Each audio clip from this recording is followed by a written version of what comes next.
"Ma'am, I'm going to need you to step off the range."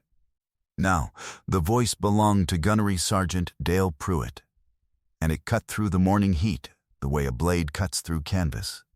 Clean, contemptuous, without hesitation.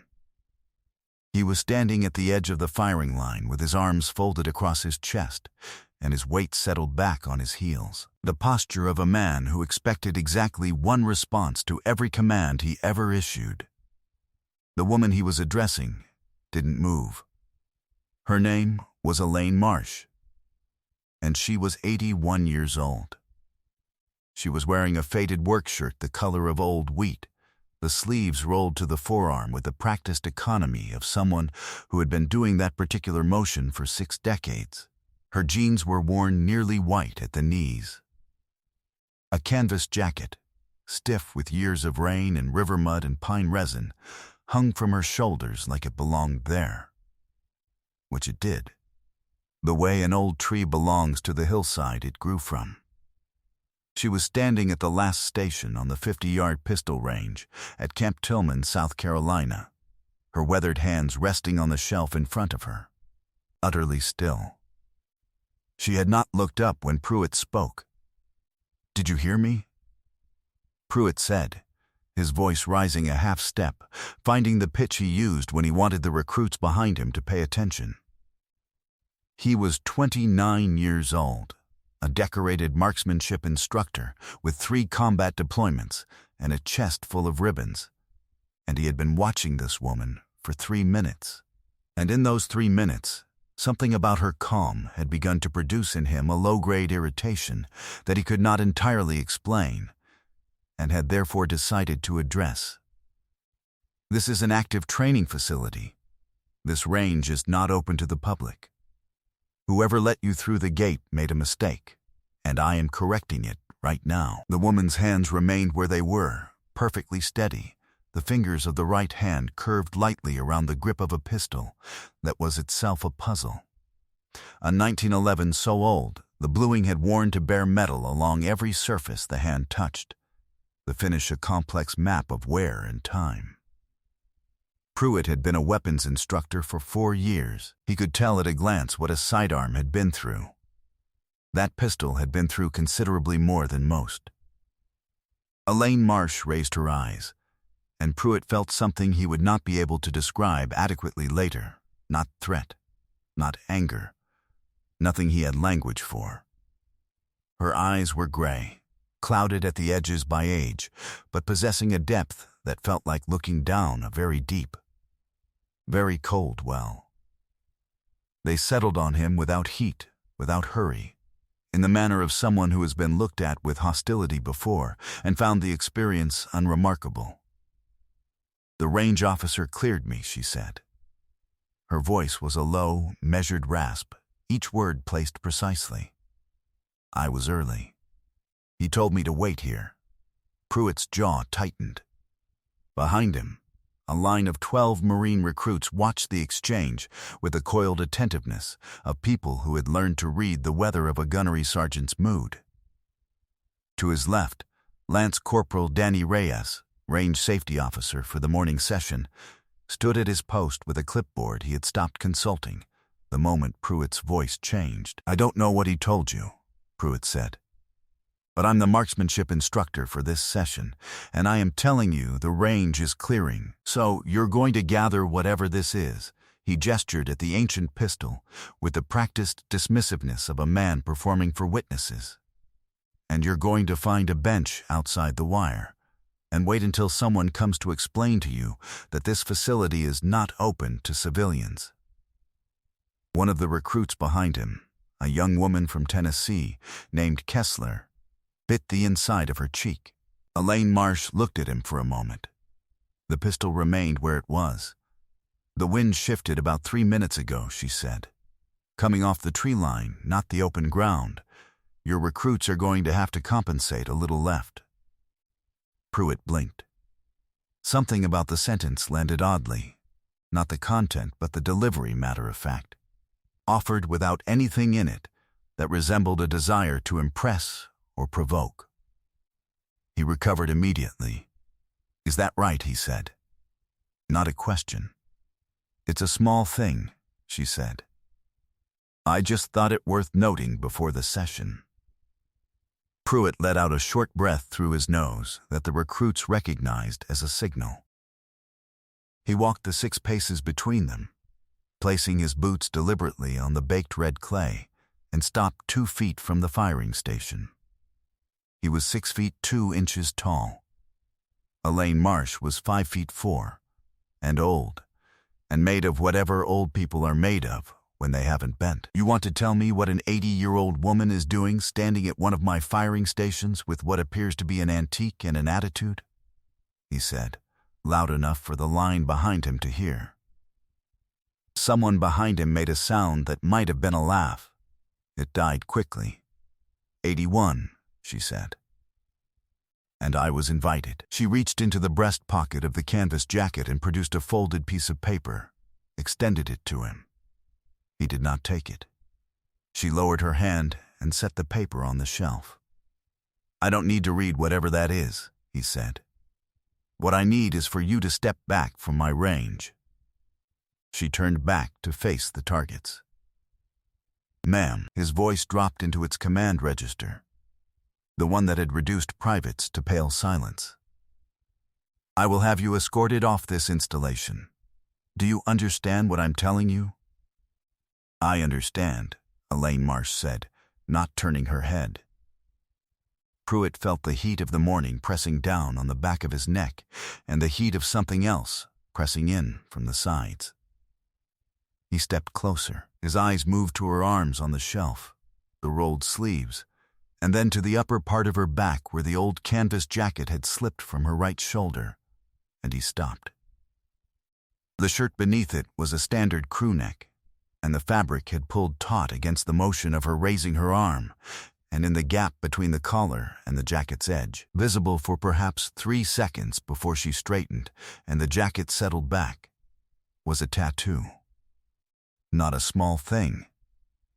Not a decorative flourish. Something old, rendered in the deep blue-black of ink applied decades before the craft became art.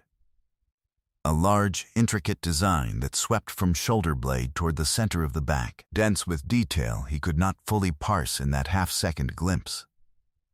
He registered 4 elements before it disappeared. An eagle, a globe, crossed anchors, and below them, in lettering too small to read from where he stood, words arranged in a tight arc. He did not consciously understand what he was seeing, but something in the part of his brain that had been trained to pattern recognize reacted before his conscious mind did, and the hand he had been raising toward her shoulder stopped mid-air. He stood there, arm half extended, looking at the covered shoulder, and for a span of 3 full seconds, Gunnery Sergeant Dale Pruitt was very still.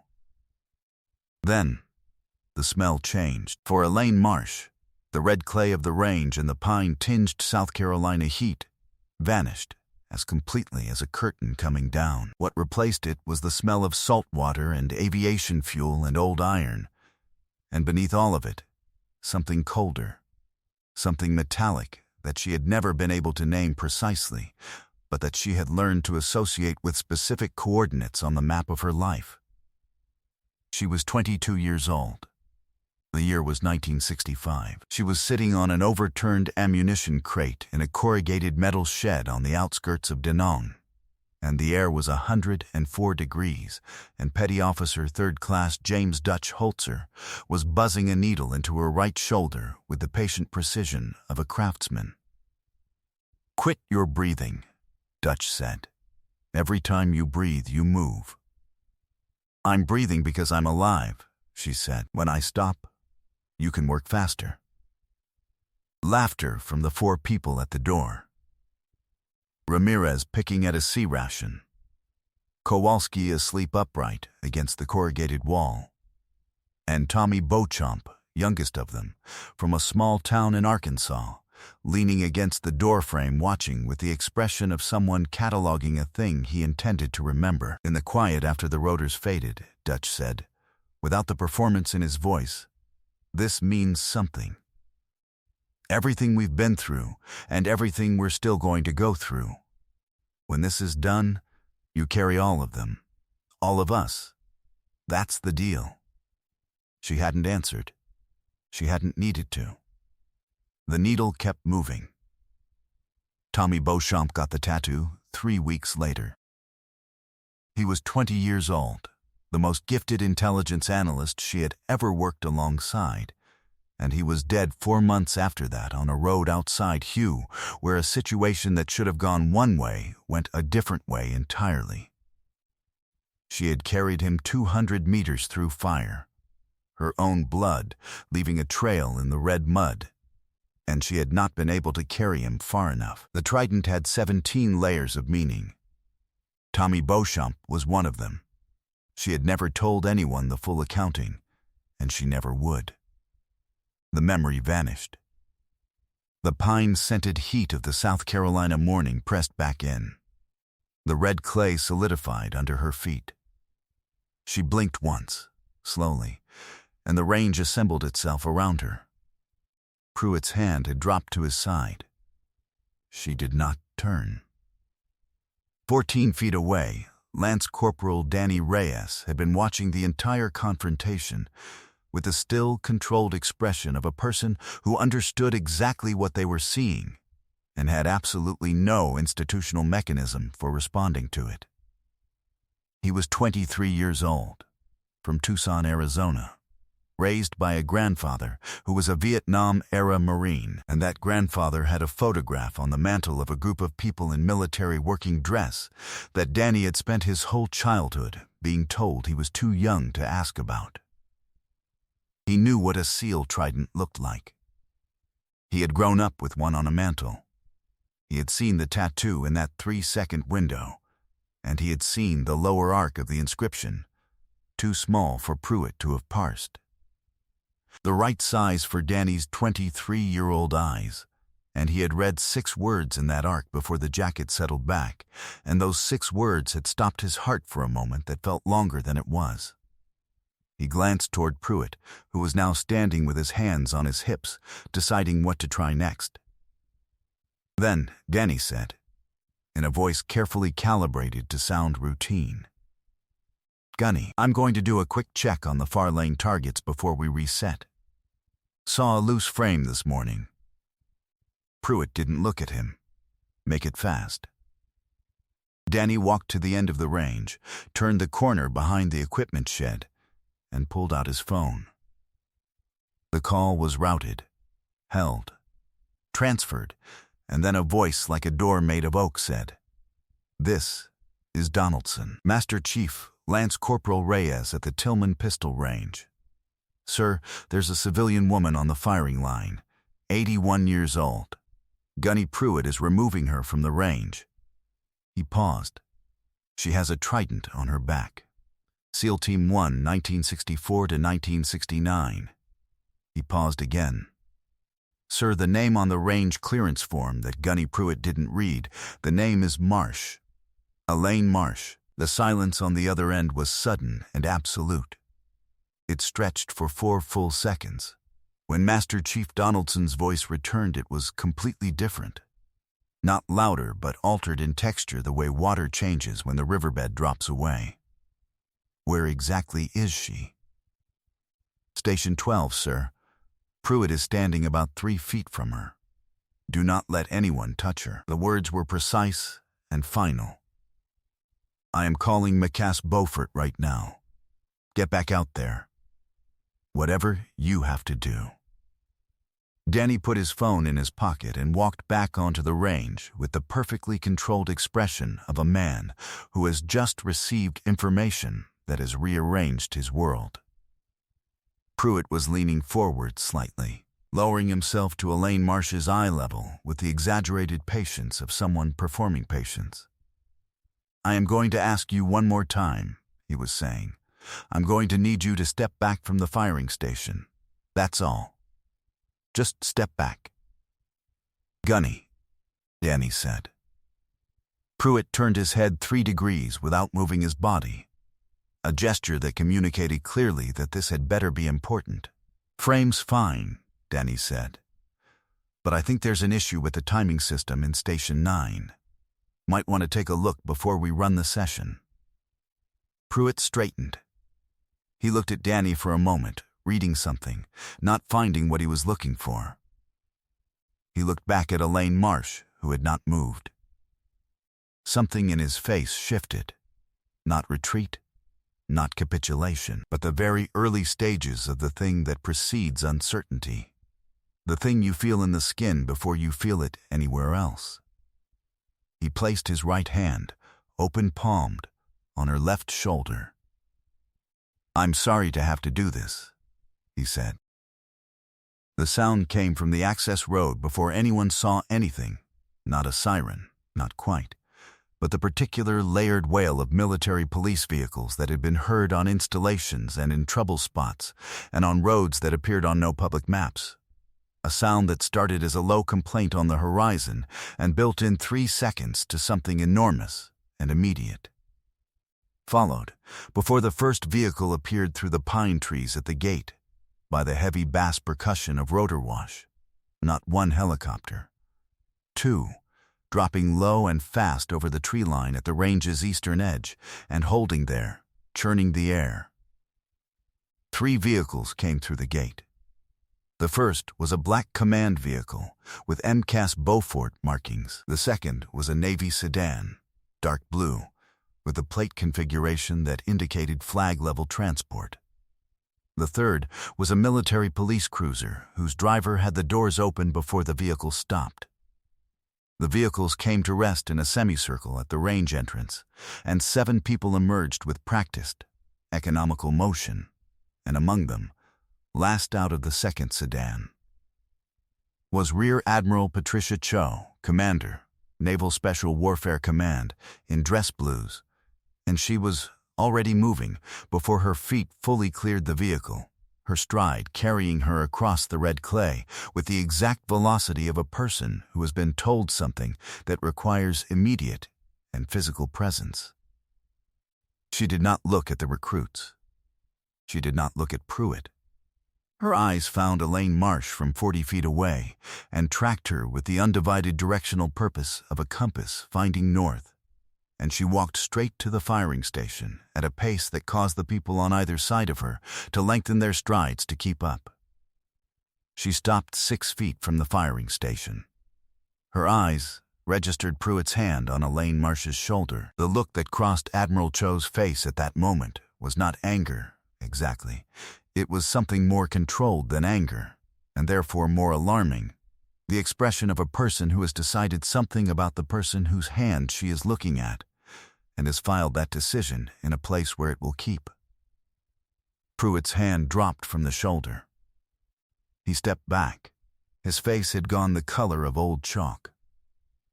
Admiral Patricia Cho snapped to the sharpest, most breathtakingly precise salute that any person on that range, recruit or instructor or officer, had ever seen.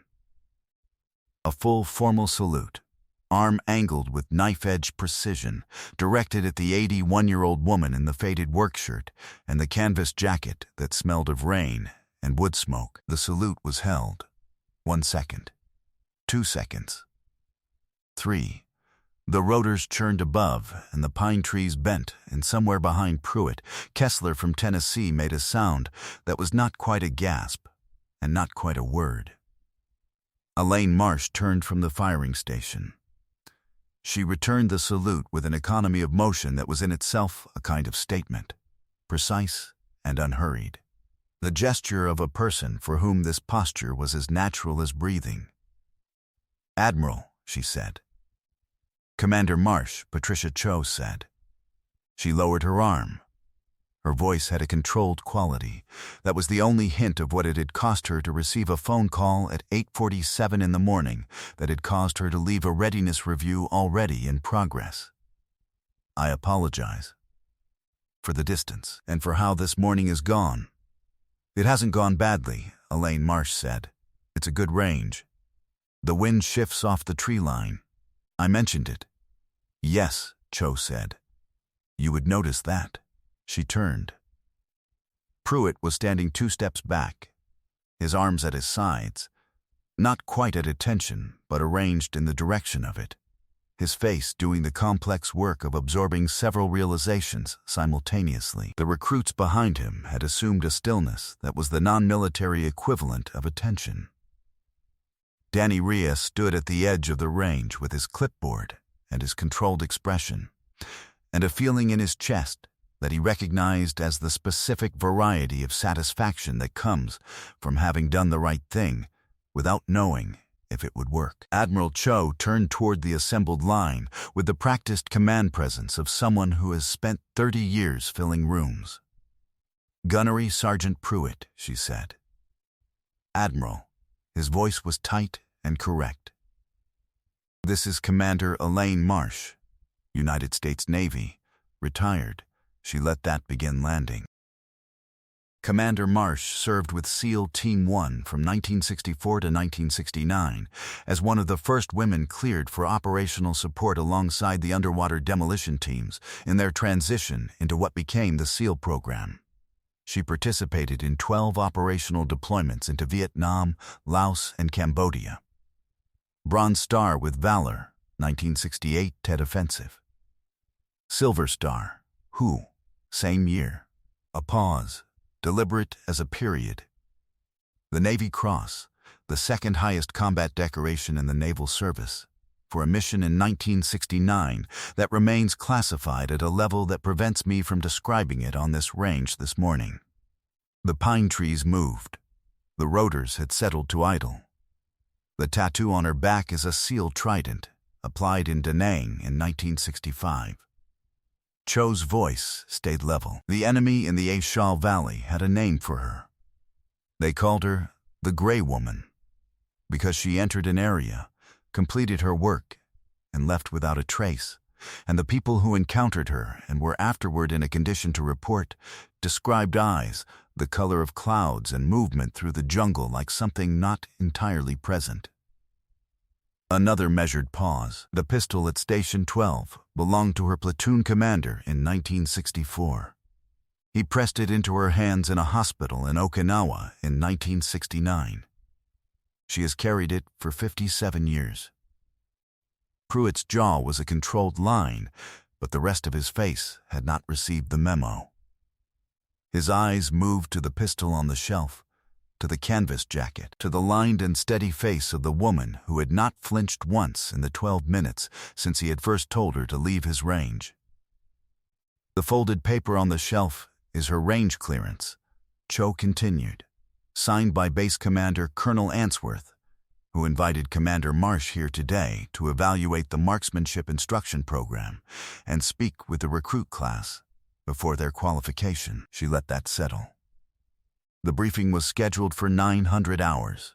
It is currently 8:53. The silence that followed was the kind that has weight and texture.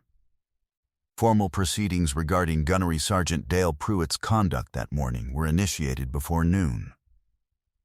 He was removed from marksmanship instruction duties pending a review that would take 6 weeks, result in a formal letter of counseling, and include a mandatory 30-day assignment to a Veterans Transition Assistance Program at the base, where he would spend his days interviewing men and women twice his age about what their service had looked like and what it had cost them. It was not a punishment designed to break him. It was, as the colonel's written guidance described it, a corrective experience intended to produce in him an understanding of something he had been missing. 3 hours after the incident on the range, Elaine Marsh was standing near the water station at the edge of the pistol range while the recruit class, who had listened to her speak for 45 minutes, with an attention that none of them would have been able to produce voluntarily for anything else scheduled that week, gathered their gear. She was drinking from a paper cup, watching the pine trees. Pruitt came across the clay toward her. He had changed out of his instructor kit and into a plain working uniform that made him look, somehow, younger and smaller than he had that morning. He walked with a slightly different posture of a man from whom something has been removed, not defeated, but rearranged, the swagger replaced by something more upright and less decorative. He stopped in front of her. He said, with the exact difficulty of someone who has not said this particular thing very often and is not sure how to say it correctly. I was wrong this morning. About everything. He stopped. Tried again. I didn't see what was in front of me. I had no. He stopped again. Elaine Marsh set down her paper cup. She looked at him for a moment with those gray eyes that had not changed in temperature once in the entire morning. The gear helps, she said. All of it. The equipment, the training, the time you've put in. None of that is nothing. She let that rest. But it isn't the same thing as knowing. The knowing takes longer. And it doesn't come from the gear. She paused. It took me 3 years in country before I understood what I actually knew and what I only thought I knew. The knowing is built from things you can't program into a ballistic computer, son.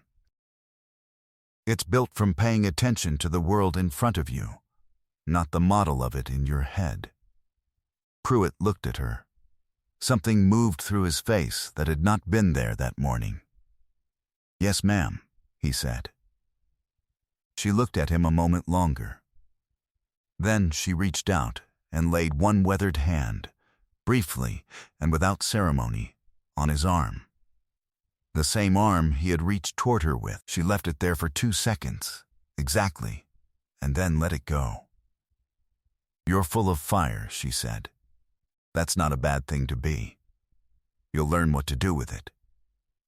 She turned and walked back across the red clay of Camp Tillman's pistol range, the canvas jacket settling on her shoulders, her boots leaving clean prints in the rust-colored earth, moving with the unhurried steadiness of someone who has been moving through difficult terrain for a very long time and has understood, for most of it, exactly where she was going. The recruits watched her go. Kessler, from Tennessee, who had bitten the inside of her cheek that morning to keep from saying something and had spent the last 3 hours wishing she could take notes, made a sound that was not quite any language.